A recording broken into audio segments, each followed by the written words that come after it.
Bonjour à tous, bienvenue dans Face à Face. Aujourd'hui, nous allons nous intéresser à un art martial très complet. Il s'agit du Jiu-Jitsu combat. Celui qui vous en parlera le mieux dans cet épisode, c'est Percy Kounsa, le champion du monde de la discipline. Vous allez voir, son histoire est un véritable parcours du combattant. Je ne vous en dis pas plus, on va d'abord découvrir un petit historique sur la discipline. Le Jiu-Jitsu tel qu'on le connaît aujourd'hui semble trouver ses premières racines au Japon durant la période Tokugawa et Meiji. Durant cette période, il existait dans l'archipel nippon de nombreuses écoles qui enseignaient un grand nombre de techniques telles que les saisies, les projections, les luxations ou les techniques de frappe. L'ensemble de ces techniques prendra au XVIIe siècle le nom de Jiu-Jitsu. À cette époque, il était coutume que certains seigneurs organisent des compétitions entre différentes écoles sur la place publique. Contrairement à la version contemporaine, le Jiu-Jitsu d'antan se déroulait au finish, c'est-à-dire sans limite de temps. Gagner au point était alors du non-sens pour les grands maîtres. La victoire se devait d'être nette et indiscutable. Durant l'ère Meiji, le Jiu-Jitsu, au même titre que les autres arts martiaux, connaissent un déclin. De nombreux dojos ferment. C'est au XXe siècle qu'intervient le renouveau du Jiu-Jitsu. La discipline se répand à travers le monde grâce à sa diaspora japonaise partie enseigner l'art martial aux quatre coins du monde. Au début du XXe siècle, on assiste à l'émergence de nouveaux courants tels que le Jiu-Jitsu cubain ou le Jiu-Jitsu brésilien. Ce dernier popularisera grandement le Jiu-Jitsu grâce à la performance de Royce Gracie aux Ultimate Fighting Championship en 1993. Il s'agit d'une nouvelle forme de combat en cage qui oppose des combattants issus de différentes disciplines. Royce Gracie remporte tous ses combats en soumettant ses adversaires au sol. Dès lors, grâce au Jiu-Jitsu brésilien, c'est le Jiu-Jitsu tout entier qui fut réhabilité et popularisé mondialement. En France, l'histoire de cette discipline est intimement liée à celle du judo. C'est Roland Maroteau qui introduit la discipline pour la première fois dans l'Hexagone dans les années 70. Puis de nouveaux styles furent mis au point par des Français, mêlant essentiellement le judo, le karaté et l'aïkido. Aujourd'hui, la France compte parmi les meilleures nations au monde.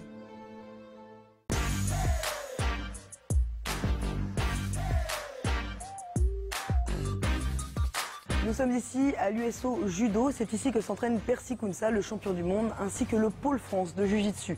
Actuellement, ils sont en préparation pour le prochain championnat du monde qui aura lieu à Paris en novembre prochain. Nous allons tout de suite les découvrir à l'entraînement.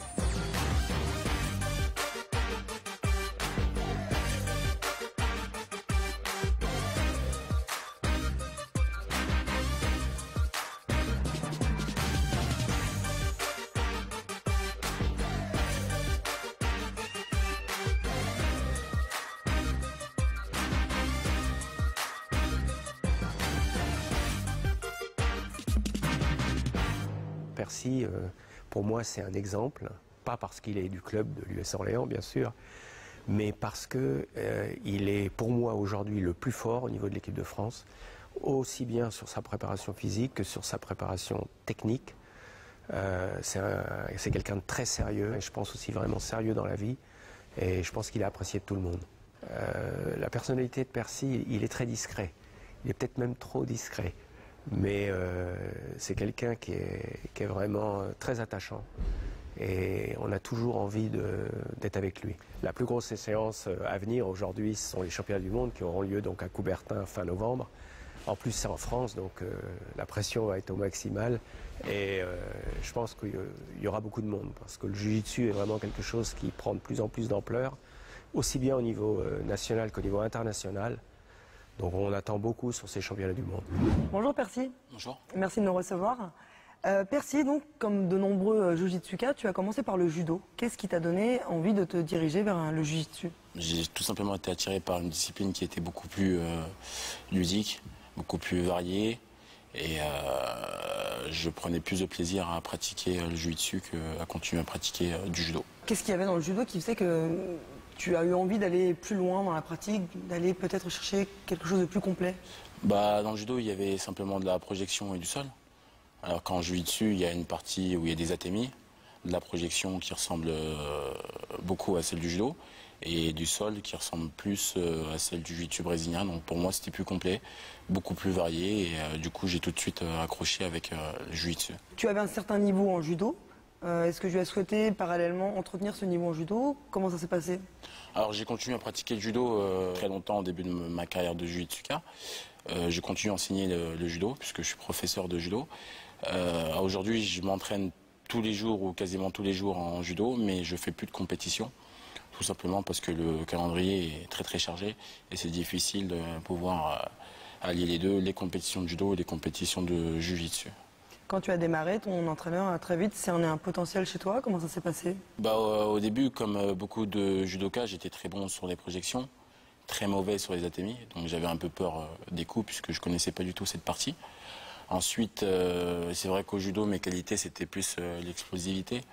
Donc c'est des qualités qu'il faut avoir quand on pratique le jiu-jitsu. Tu as très vite voulu intégrer l'équipe de France de jiu-jitsu. Oui, l'objectif c'était d'intégrer l'équipe de France, de faire des médailles au niveau mondial. Donc c'était ma première motivation. D'après mes renseignements, tu as aussi rencontré quelques problèmes pour intégrer l'équipe de France parce que tu as mis un petit peu de temps à avoir la nationalité. Est-ce que tu peux nous raconter un peu cette partie de... J'avais commencé par le judo quand j'étais petit. Je suis arrivé au Pôle France Orléans, ici même à l'âge de 15 ans. Donc je suis originaire du Congo. J'avais 1 an quand je suis arrivé en France et du coup j'étais pas naturalisé encore à l'âge de 15 ans. Donc j'ai pu faire les championnats de France cadet junior, mais malheureusement je pouvais pas avoir de sélection en équipe de France. Donc c'était assez frustrant puisque j'avais fait une 3e place championnat de France, une SS à l'époque junior, mais je pouvais pas représenter la France sur les compétitions internationales. Donc du coup c'était une période difficile, voilà, qui est un peu derrière moi aujourd'hui, mais c'est vrai que c'était pas simple à l'époque pour moi. J'imagine que ça devait même être paradoxal pour toi, parce que tu n'avais même jamais mis les pieds finalement dans ton pays d'origine. Exactement, c'était un peu un sentiment mitigé, puisque comme je suis arrivé très jeune en France, j'ai aucun souvenir réel de mon pays d'enfance, puisque j'ai pas eu la chance encore de retourner au Congo. Donc c'est vrai que je me sentais, et je me sens peut-être un peu plus français que congolais aujourd'hui, même si... Voilà, je connais un peu mes origines. Donc c'était très très mitigé comme sentiment et c'était une période assez difficile. 2007, une année importante pour toi. Pourquoi? La découverte du jiu-jitsu, premiers entraînements avec l'équipe de France, première compétition au niveau national. Ma première compétition de jiu-jitsu, c'était ici même, dans ce dojo. Je me souviens, d'ailleurs, j'avais combattu sur ce tapis-là. Voilà, c'était très excitant puisque c'était le début de quelque chose de nouveau pour moi. Et c'est cette année-là que tu as reçu les papiers français, du coup? Exactement, j'étais naturalisé en 2007. Donc ça m'a mis un gros coup de boost. Et du coup, je me suis dit, ce que j'ai pas pu faire en judo, il faut que j'essaye au moins de le réaliser au jiu-jitsu. Aujourd'hui, être en équipe de France, concrètement, qu'est-ce que ça change dans ton parcours de sportif? Déjà, c'est une grande fierté de pouvoir représenter à chaque compétition mon pays, mon club, et une motivation puisque on doit être exemplaire, essayer de porter au plus haut les couleurs de notre pays et surtout essayer de récolter un maximum de médailles et surtout de titres. Tu as la tête et les jambes puisque tu travailles dans la finance à côté. Comment tu parviens à concilier ton travail qui quand même est très prenant, j'imagine, intellectuellement parlant? J'ai toujours été comme ça, très organisé, puisqu'au sport-études, c'était comme ça, c'était les cours, après les cours, l'entraînement, après l'entraînement, les devoirs, et puis le lendemain, et rebelote, c'était toujours comme ça. Et aujourd'hui, c'est exactement la même chose, sauf que c'est le travail, donc je démarre très tôt le travail, autour de 6h30, 7h du matin, et ensuite j'enchaîne sur l'entraînement le midi, et je retourne au travail, et puis je réenchaîne encore sur l'entraînement le soir, plus mes cours de judo le soir et les compétitions et les stages le week-end. Donc ça fait beaucoup, ça fait des bonnes semaines, des bonnes journées, mais c'est juste une question d'organisation. 2012, année de la consécration pour toi, tu as obtenu ton premier titre mondial. À ce moment-là, on se remémore toutes ces années de galère? Ah oui, c'était magnifique puisque 2012 c'est vraiment ma plus belle année. Je gagne tous les gros tournois au monde, je perds aucun combat de l'année. Surtout que je sortais d'une année où j'avais tout perdu en 2011, championnat du monde, championnat d'Europe. Plein de souvenirs lors des Marseillaises que j'ai pu entendre pendant cette année. Donc c'était vraiment l'année parfaite. Qu'est-ce qu'on ressent quand on devient champion du monde? C'est beaucoup d'émotions.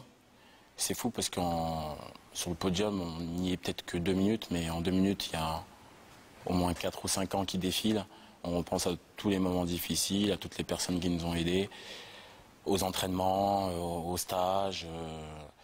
Donc c'est quelque chose de grand et très appréciable. Tu vas devenir l'homme à abattre pour le prochain championnat du monde qui va avoir lieu à Paris, donc en novembre prochain. Comment tu abordes cette compétition? Au début, j'avais un peu de mal à gérer mon titre de champion du monde à partir de 2013. C'est vrai que j'avais gagné 2 Coupes d'Europe avant, mais les Coupes d'Europe, pour moi, ça m'a jamais mis de pression. Mais à partir du moment où j'avais gagné le championnat du monde, ça devenait très difficile. Une pression que je me mettais tout seul. C'est trop lourd à porter, un titre de champion du monde? C'est lourd, c'est vrai que c'est lourd, parce que tout le temps, on nous rappelle qu'on est champion du monde. Et c'est vraiment que moi, ça me bouffait un peu. Et puis en discutant avec mon entraîneur, une fois, il m'a dit de toute façon, quoi qu'il arrive, même si demain tu perds un championnat du monde, ton titre, on ne te le volera pas, tu seras toujours champion du monde. Ensuite, j'ai fait tous mes tournois, toutes mes compétitions, comme si je n'étais plus champion du monde. Et comme si j'étais à nouveau, en fait, l'outsider de la catégorie. Quelle est la nation forte du Jiu-Jitsu? Alors, je ne veux pas être chauvin, mais je dirais que la France, on fait partie des grandes nations. La Russie, bien sûr, et l'Allemagne. Mais ce qu'il faut savoir, c'est qu'il y a de moins en moins de petites nations. L'Afrique qui commence à arriver, et des pays comme le Danemark, des pays comme l'Iran. Donc ça devient vraiment très très difficile au niveau mondial. Et il faut se méfier de n'importe qui. Et il n'y a plus de petits tours comme on pouvait dire avant. Il y a des moments dans une carrière où on fatigue, où on se dit qu'on arrêterait tout? Oui, il y a des moments comme ça. Moi, je sais qu'en 2011, quand j'ai tout perdu, c'est des moments où tu te remets en question.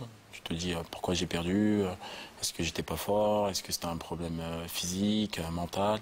Le but, c'est de chercher à chaque fois pourquoi on perd, pourquoi on gagne aussi, de se remettre toujours en question. Comment tu te vois après l'arrêt de ta carrière? Entraîneur.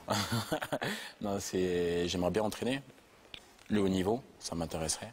C'est un projet vraiment qui m'intéresse, puisque ça me permettrait de garder un pied dedans, continuer un peu à vibrer. Et puis j'adore enseigner, partager.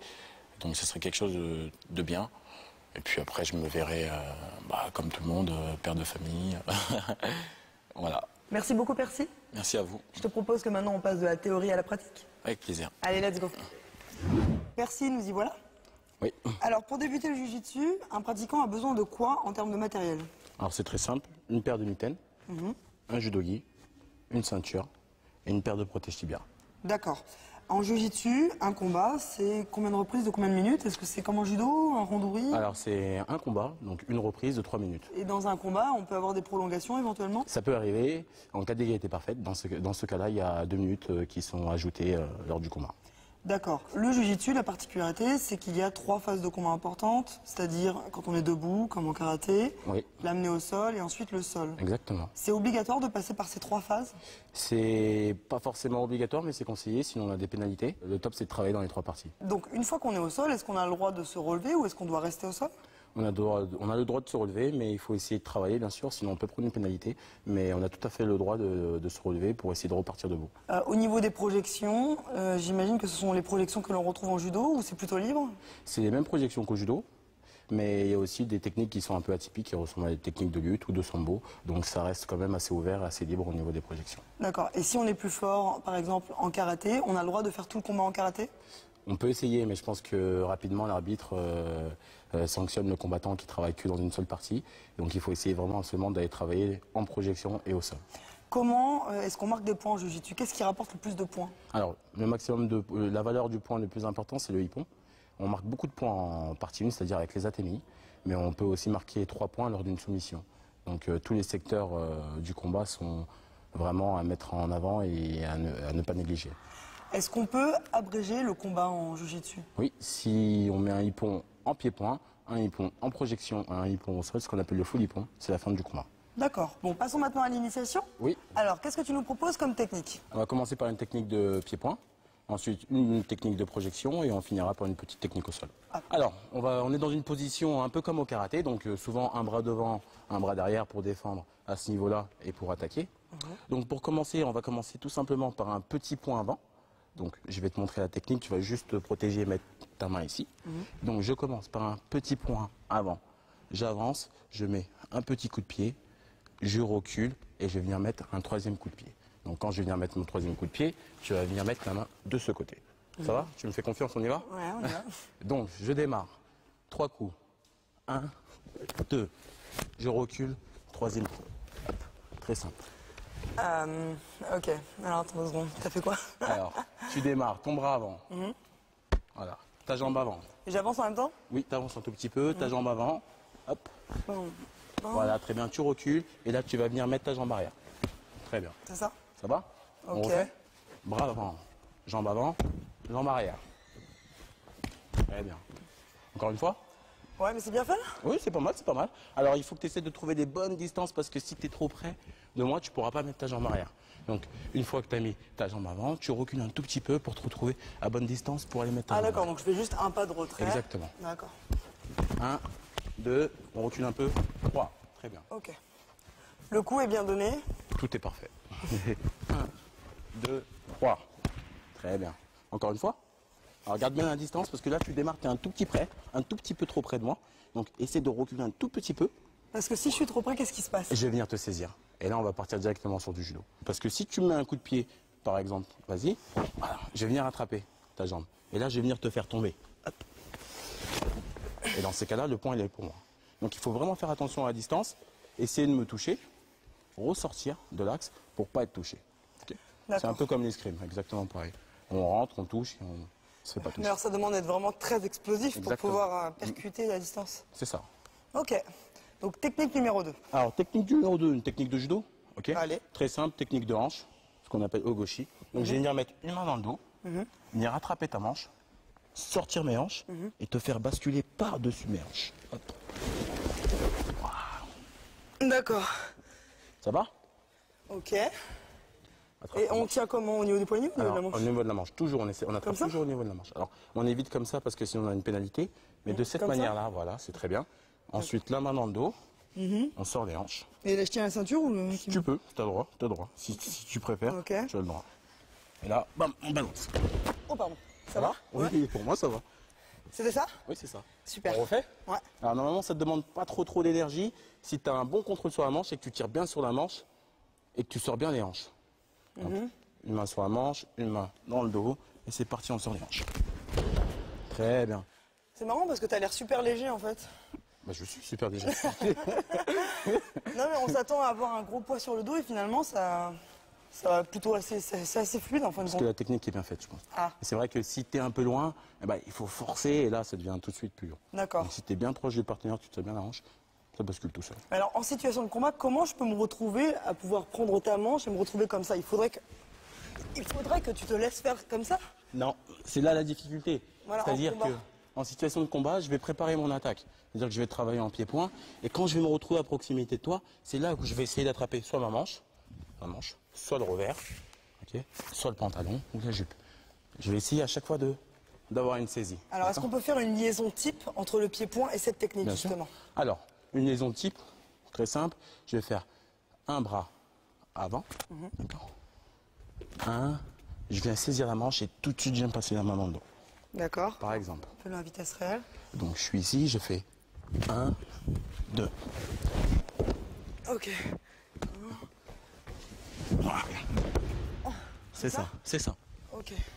Et le but du jeu, c'est de passer très vite d'une partie à l'autre. D'accord. C'est-à-dire qu'on met les mains directement, on projette.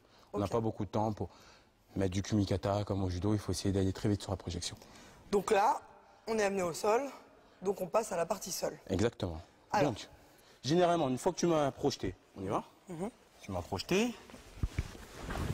Voilà. Moi, je ne vais pas rester comme ça sur le dos, sinon tu vas venir et venir me contrôler.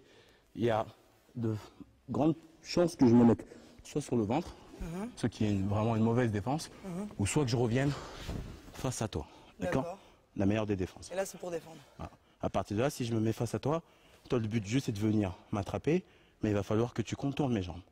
D'accord. Donc, on va essayer de faire ça. Ok, donc on passe technique numéro 3 au sol. Donc là, je suis en position Oui. pour me défendre.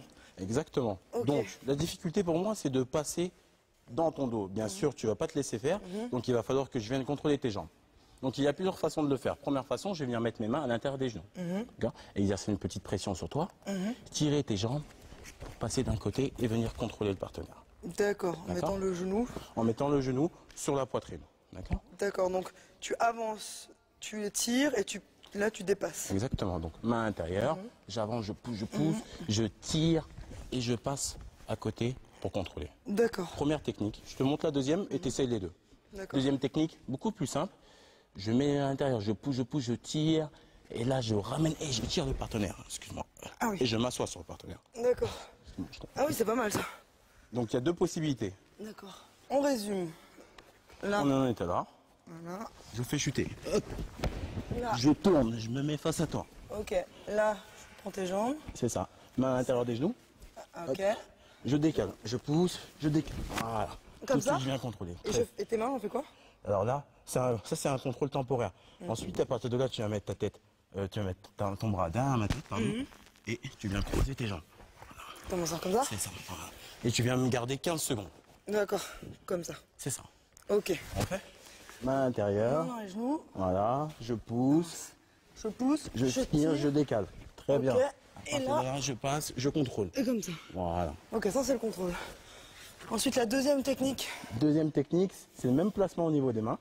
La même réaction, c'est-à-dire main intérieure, je pousse. Et là, tu vas venir tirer et passer par-dessus. Voilà. Voilà, comme ça. Dans cette position-là, pareil. Bras. Ah, comme ça. Et tu maintiens le bras, voilà. Ok. Et là, pendant 15 secondes, et tu gagnes le combat. D'accord.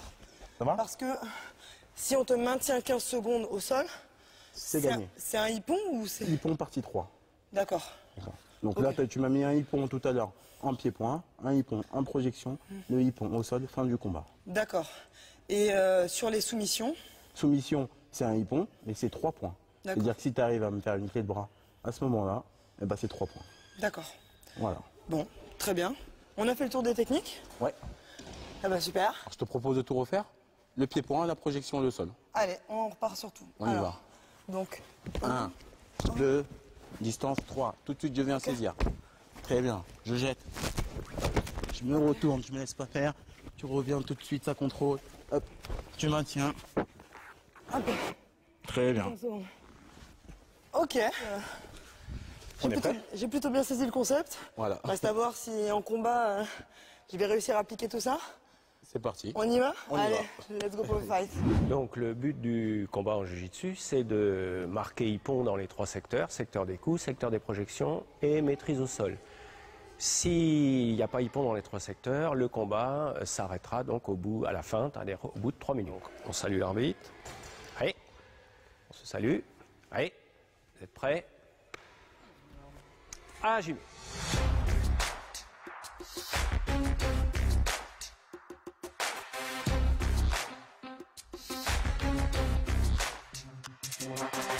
Mazari, bleu.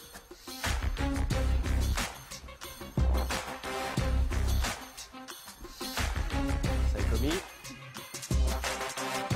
Bleu.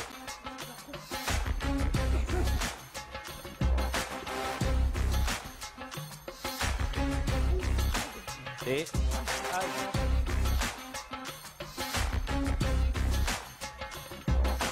Mazari rouge.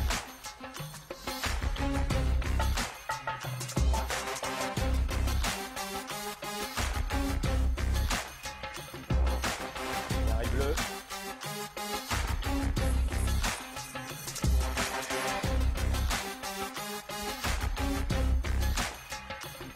Saïkomi bleu. Mais pont rouge.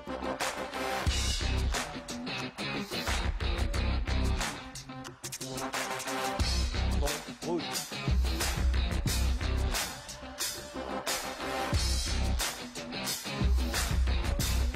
Mazari rouge. Mazari rouge. Mazari bleu.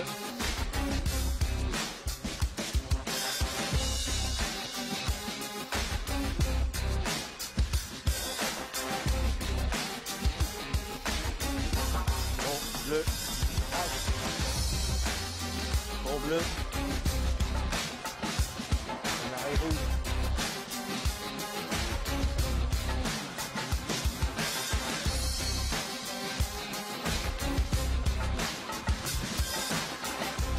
Bon bleu.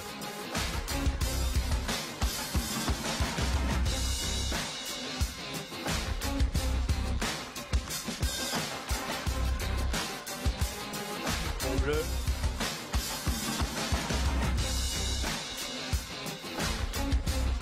Tommy, raté.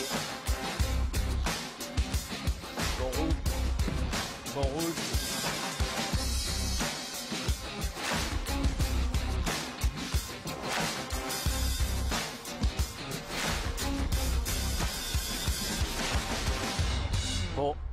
Bleu. Battez. Oh, merci beaucoup. Merci monsieur l'arbitre. Quel physique, Percy. Ouais, c'est très cardio.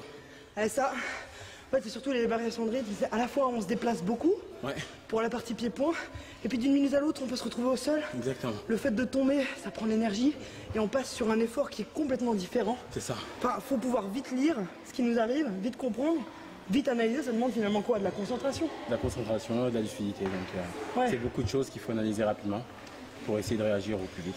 Eh bien, j'en repars ravi en tout cas. Merci Percy. Merci à toi. Super prestation, merci de nous avoir livré aussi avec passion tout ton témoignage sur ta vie, ton parcours. C'est avec grand plaisir que les téléspectateurs l'accueilleront. Quant à nous, on va se retrouver pour le prochain épisode de Face à Face. Toujours la pêche, bien sûr, entretenez-vous bien. Et on se retrouve bientôt, le mois prochain. Allez, gardez la forme. On y va, nous? On y va. Allez.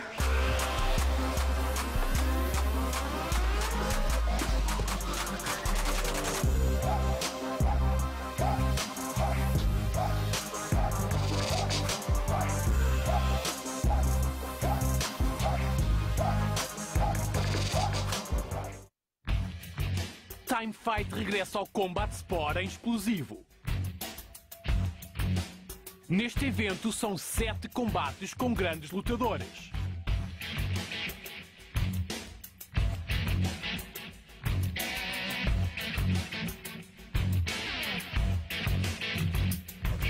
Hoje, não perca Time Fight no canal de todos os combates.